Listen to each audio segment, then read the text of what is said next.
let's get into a question that I'm really curious about. So, you've been working on internet for so many years, and I'm sure that you have witnessed lots of trends hyping up and down, like from the dot-com bomb to a world of thousands of tech startups. So, you actually also came up with something that actually let those trends like spread itself around the world, and we are closing a significant decade, right? We have seen so many exciting tech companies founded and became worldwide successes like Uber, Instagram, like such as many others.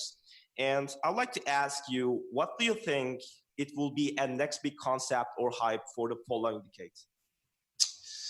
Yeah, I mean, it's a good point, right? Like we've only got a couple months left in this decade, and then we're off into 2020, and 2020 is supposed to be, I mean, at least symbolically, a pretty big year as far Yeah. as flying cars, jetpacks, and all the rest. And the funny thing is, like a lot of those things are actually being worked on now. So our science fiction future is actually upon us. Um, I think the thing that I'm interested in, and this is always really tough. It's tough to predict the future because on the one hand, we sort of expect things to kind of continue more or less as they are.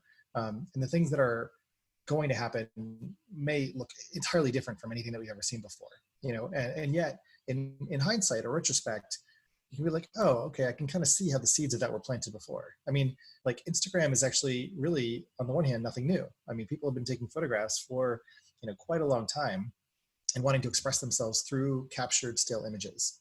On the other hand, the depth and richness and speed and the accessibility and the scale of the number of people who are capturing photos and sharing visual imagery today dwarfs anything that came before. And so that is actually changing language and connection and communication in a way that, again, is like unprecedented. It's like, what do we do with this? Like all this communication, how do we keep up with it? How do we make sense of it? So on the one hand, there's, I think, a familiarity with digital communication that's becoming more normal as people are able to communicate more and more with pictures and imagery. So that trend, I think, is going to continue.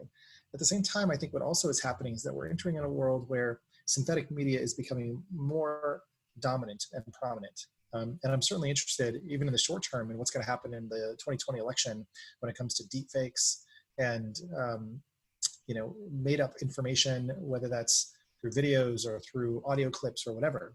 We're about to enter into a space where it's going to be very, very hard for people to, I think, evaluate information for its truthfulness with speed and with scale. And on the one hand, that means that we have to believe everything less. And on the other hand, it also should create some kind of premium for information that is verified or that is validated. And I know that there's a lot of people working on this, but it's yet to be seen how that's actually going to be done at scale and what it'll mean for common discourse, common understanding, I mean, common sense, if it ever was. So I think that's another area that I'm kind of interested in. And then even aside from media, there's just the world of like, I guess, when I was at Uber, we kind of talked about the two worlds of atoms and bits. And so I think the world of atoms is going to go through quite a lot of changes as well, whether that's changes in food or healthcare or mobility and transportation, autonomous vehicles. All of those things are going to change the landscape considerably, while we're, of course, also trying to figure out what the heck to do about climate change. So there's some really meaty stuff in there. But those are the obvious areas. The more subtle things that are going to be quite transformative are going to be those things that affect us kind of from a fulcrum perspective. In other words, where there's a lot of leverage. Like the hashtag is a good example of that, where because it's almost like, how do I think about it? I kind of use the analogy of curling, which is like a Canadian sport, where you have like this big stone that's kind of like, it's kind of like a flattened bowling ball, and you kind of like, I don't know, shove it down a lane. It's like a Canadian sport.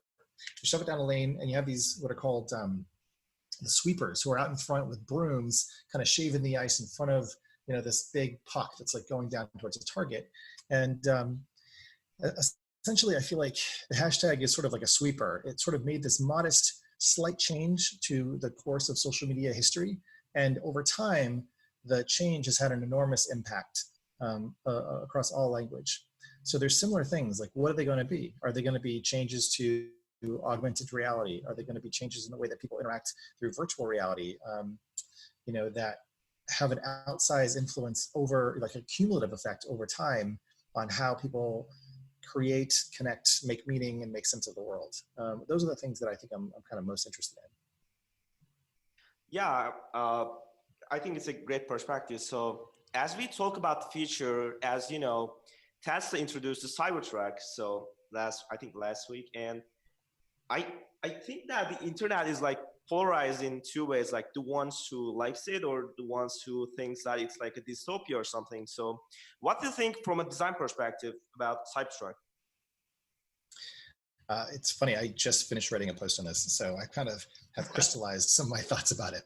It's actually going to go out tomorrow, so this is quite timely. I think the way that I interpret the Cybertruck um, is it's hard because on the one hand, the easy or facile interpretation of it is like, oh, well, they had to do something that kind of looked crazy to get the marketing hype and to do something exciting and different that's out there. Uh-huh.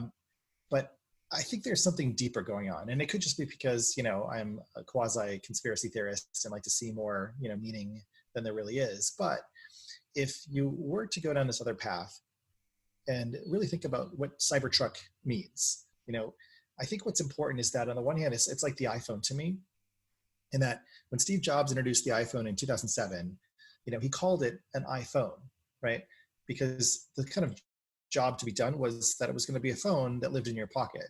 But that was sort of only a historical homage to the product that it was intended to replace. And in fact, the more important thing was the I. Like, what did the I in iPhone really stand for? Well, it actually stood for internet. It was an internet phone. And what the internet was Wow, I going to didn't know that. bring, yeah. So on the one hand, there's like I as in like I and me, right? The iPhone is a personal phone. It's like I think of it as the first personal computer. But the iPhone, even though there's like 5 letters dedicated to the phone part, the most important part was the I, the internet part, because the internet was unbounded, it was unlimited, and it would ultimately be what was essential to creating this new platform for human interaction, right? So if you take the same analysis and you apply it to the Cybertruck, well, it's important and necessary to call it a truck because it's got 4 wheels, it's got a cab, and it kind of like tows stuff and you move it around or whatever. Mm-hmm. But I actually think that like the cyber is the more important part. And it turns out that cyber is a word that was coined in 1941 by Norbert Wiener, and it was in his book Cybernetics. And cybernetics was about feedback mechanisms between humans and animals and machines. So essentially, how do these creatures communicate with each other, and how do they control one another? The word cyber or cybernetics comes from the Greek Kubernetes, which means I think steersman or rudder or guiding or driving. So what I think Cybertruck is really about is going to be a whole host of cyber products that are about autonomous agents that will kind of exist in the world. And that's sort of like the first stage. The first stage are a bunch of trucks that kind of drive themselves around. They'll come and pick you up, drop you off. And as a result, because now you could just get into a car or wherever, just like an Uber, your relationship to the vehicle itself now goes away, or at least it changes. Right now, it's just pure utility. I think it's sort of like a lawnmower, or like an ATV. It's like, you're not going to have an emotional relationship to vehicles in the future like people do today. And Yeah, that right. is really important. And I think that's part of the design. The design language is from the brutalist aesthetic. It's from sci-fi movies. It looks like it's straight out of like Prometheus or Blade Runner Yeah. 2049, right? And in those worlds, you have these self-driving cars that are kind of like their own people. And so if we think about that, that is setting up a very different type of relationship between humans and their modes of transportation. So if that's really what this is about, then that is a necessary sort of precondition or pre-situation to get to, which could last the next 20 to 30 years, where we start to become used to this idea that, some random self-driving car is going to come pick us up. And, car ownership is kind of a thing of the past. But it also, and I know this is like going to sound even more crazy, but it seems very much in line with, and I mean, Musk tweeted about this, and granted, he could just be, saying something tongue in cheek, but it could be the first vehicle that's really designed to be a sort of human transportation product for like Mars, right? I mean, why do you need such an insane, type of metal for this vehicle, right? Except if it's to withstand pressurized environments. I mean, they're taking innovations out of SpaceX, and they're applying it to this, what we think of as a truck, but really it looks like something that could be a space like faring vessel. So Yeah. in a way, again, like this probably all sounds crazy to people, but like to me, what the Cybertruck represents is a bet on the future. It's to say, look, we're not going to be a single planet species anymore. We're going to be living in a world where we're driving electric vehicles, or rather they're driving us around.